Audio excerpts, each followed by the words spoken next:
এয়া উত্তৰ কমলাবাৰী সত্ৰৰ দৃশ্য। বিদেশীসকলে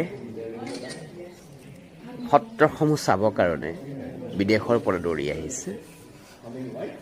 সত্ৰৰ নৈমিত্তিক যিসমূহ কৰ্ম সেইসমূহ তেওঁলোকে জানিবৰ কাৰণে বিদেশৰ পৰা দৌৰি আহিছে।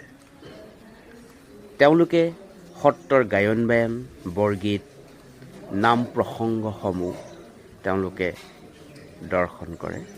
দৰ্শন কৰি বহুত ভাল পায় তেওঁলোকে। গতিকে এয়া দেখা পাইছে আপোনালোকে, বিদেশীসকলে আহি সুন্দৰকৈ নামঘৰ দৰ্শন কৰিছে।